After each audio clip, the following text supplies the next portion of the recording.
यतिखेर हेर्दै हुनुहुन्छ त्रिशुली खबर टिभी। 24 घण्टा ताजा खबरको लागि हाम्रो च्यानललाई सब्स्क्राइब गर्नुहोला, नजिक रहेको बेल आइकन दबाई हामीसँग जोडिनुहोला। भारतबाट आउनेको अनिवार्य स्वास्थ्य परीक्षण, जिल्लामा भिडभाड हुने गतिविधिमा रोक, कोरोना फैलिने त्रास, उपत्यकाका 3वटै जिल्लामा उच्च सतर्कता अपनाउन थालियो। अब विदेशबाट आउनेलाई 10 दिनसम्म एकान्तवासमा राखिने। फेरि कोरोना संक्रमण बढ्दो क्रममा देखिएपछि सरकारले गर्यो यति ठुलो घोषणा। जसपाले माग्यो प्रधानमन्त्री ओलीसँग 10 मुख्य मन्त्रालय। माओवादी केन्द्रका अध्यक्ष प्रचण्डले भने नेपालको सार्वभौम अधिकारमा धावा बोल्न खोजियो।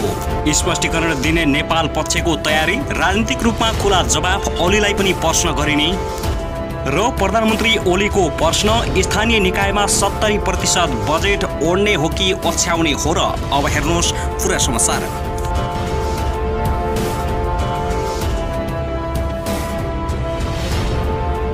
दर्शकवृन्द नमस्कार, तपाईहरुलाई स्वागत छ हाम्रो च्यानल त्रिशुली खबर टिभीमा।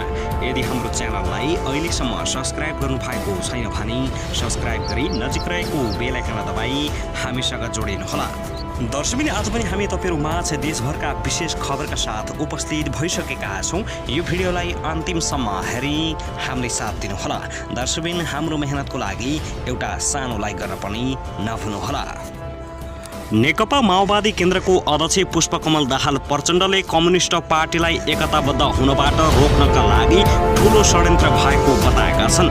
नेपाल राष्ट्रिय उद्योग व्यापार संगठनको राष्ट्रिय भेला तथा प्रशिक्षणलाई सम्बोधन गर्दै उनले भने हामीले राजनीतिक स्थायित्वको लागि शान्ति सम्झौता र संविधान सभाको घोषणा गर्दै वाम गठबन्धनको चुनाव हुँदै कम्युनिस्ट पार्टीको एकतासम्म गरेका थियौं, तर त्यसलाई सफल हुन दिएन।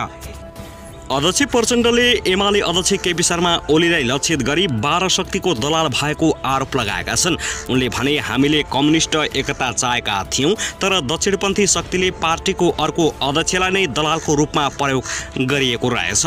उनले प्रतिनिधि सभा पुनर्स्थापना भएपछि एउटा ब्याटल जितेको भए पनि अझै सङ्घर्ष गर्नुपर्ने अवस्थामा पुगेको बताएका छन्। प्रतिनिधि सभा विघटनको विरुद्धमा सडकमा जनता आएपछि सर्वोच्चले पुनर्स्थापना गरिदियो। त्यही बेला त हामीले एउटा ब्याटल त जितेका थियौं, जनताको कुरा अदालतले सुन्यौं। उनले भने फेरि अदालतको अर्को निर्णयपछि अस्वाभाविक आएको छ। हामीलाई त्यसले गम्भीर भएर सोच्न बाध्य बनाएको छ।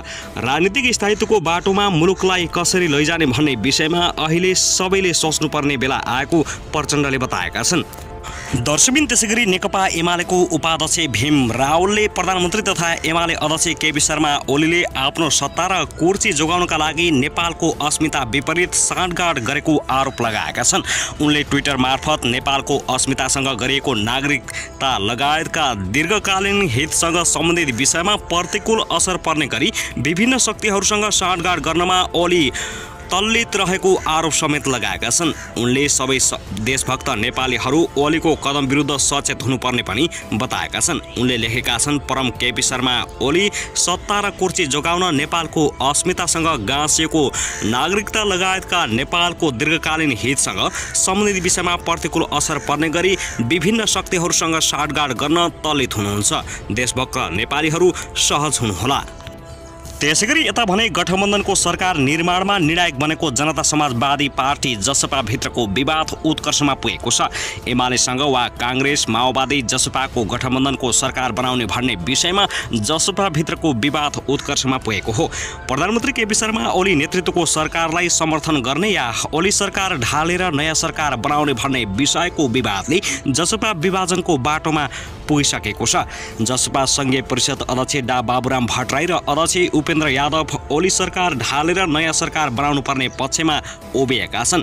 यता अर्का अध्यक्ष महन्त ठाकुर र वरिष्ठ नेता राजेन्द्र महतो समूह ओली सरकारलाई नै निरन्तरता दिनेमा सहमति नजिक पुगेको देखिएको छ। उनीहरू तत्कालीन राष्ट्रिय जनता पार्टी राजपाका हुन्।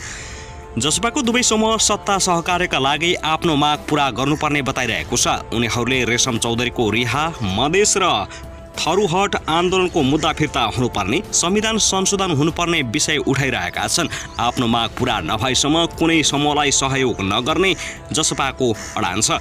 प्रधानमन्त्री ओलीलाई साथ दिने पक्षमा जसपा नेताहरू महन्त ठाकुर राजेन्द्र समूह सहमति नजिक पुगेका छन्। उनीहरूले प्रधानमन्त्री ओलीलाई बालुवाटारमा पुगेर सोमबार र मङ्गलबार भेटवार्ता गरेका थिए। प्रधानमन्त्री ओलीसँगको छलफल सकारात्मक बन्दै गइरहेको नेता लक्ष्मणलाल कर्णले बताएका छन्। हामीले उहाँलाई 4 वटा एजेन्डा उठाइरहेका छौँ, सकारात्मक रूपमा आश्वासन आएको छ उनले भनेका छन्। प्रधानमन्त्री ओलीले आफूहरूलाई साथ मागिरहेको उनले बताएका छन्। आफ्ना माग पूरा गरेको अवस्थामा सहयोग गर्न सकिने तर्क कर्णले गरे भने पनि बालुवाटार भेटवार्ताका सबै विषय खुलाउन चाहेनन्।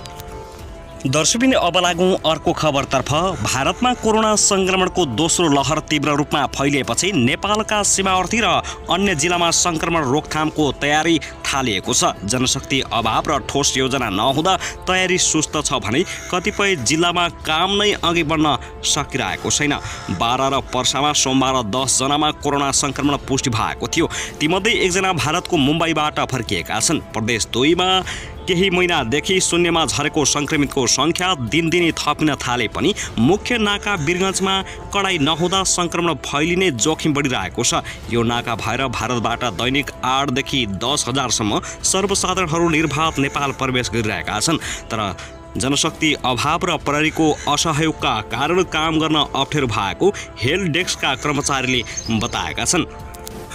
त्यसैगरी कोभिड-19 सम्बन्धमा सरकारले गरेका काम कारबाही अनुगमन गर्न गठित संसदीय उपसमितिले 18 बुँदे सुझाव सहित शिक्षा तथा स्वास्थ्य समितिमा प्रतिवेदन पेश गरेको छ। प्रतिनिधि सभाको शिक्षा तथा स्वास्थ्य समितिको बुधबार बसेको बैठकमा उपसमितिका संयोजक जीवनराज श्रेष्ठले समिति सभापति जयपुरी घरतीलाई प्रतिवेदन बुझाएका हुन्। उपसमितिले कोभिडसँग सम्बन्धित देशभरका अस्पताल, प्रयोगशाला र क्वारेन्टाइनहरूको स्थलगत अनुगमन गरी 18 बुँदे सुझाव सहित प्रतिवेदन तयार पारेको संयोजक श्रेष्ठले बताएका छन्।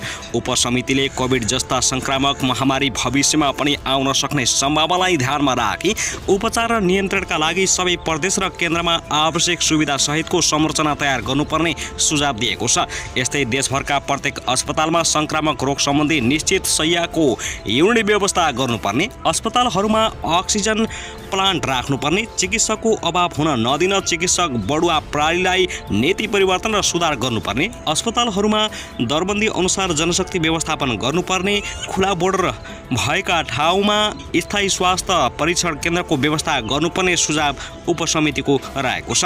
यस्तै प्रादेशिक अस्पतालहरू प्रदेशले नै सञ्चालन गर्ने व्यवस्था गर्नुपर्ने, केन्द्र, प्रदेश र स्थानीय तह अन्तर्गत सबै अस्पताल र स्वास्थ्य केन्द्रहरूलाई सञ्चालन गर्न स्पष्ट नीति ल्याउनु पर्ने, प्रादेशिक जिल्ला अस्पतालहरूलाई भेन्टिलेटर सहितको आइसियु लगायत सेवा प्रदान गर्ने गरी सुविधा सम्पन्न बनाउनु पर्ने, कारागारमा संक्रामक रोग उपचारका लागि छुट्टै बजेट व्यवस्था गर्नुपर्ने, निजी अस्पतालहरूमा स्वास्थ्य उपचारमा समरूपता कायम गरी दर रेट सम्बन्धी नीति निर्माण गरी लागू गर्नुपर्ने प्रतिवेदनमा उल्लेख गरिएको छ। त्यसैगरी कोरोना संक्रमण तीव्र गतिमा बढ्दो क्रममा गएका जिल्लामा भने निषेधाज्ञा अथवा लकडाउन गर्ने सरकारले तयारी थालेको छ। सीमा नाकाहरूमा पनि कडाइका साथ प्रवेश गर्न दिने सरकारले बताउँदै आएको छ। पछिल्लो समयमा भारतमा कोरोना संक्रमण बढ्दै गएपछि भारतबाट फर्किने नेपालीहरूको बोर्डरमा खोइचो लाग्न थालेको छ। यसकारण पनि नेपालमा कोरोना संक्रमणको जोखिम बढेको थाहा पाउन सकिन्छ। सरकारका अनुसार जुन जिल्लामा कोरोना संक्रमण वृद्धि हुँदैछ त्यो जिल्लामा निषेधाज्ञा र लकडाउनको घोषणा गर्न सकिने सङ्केत गरेको छ।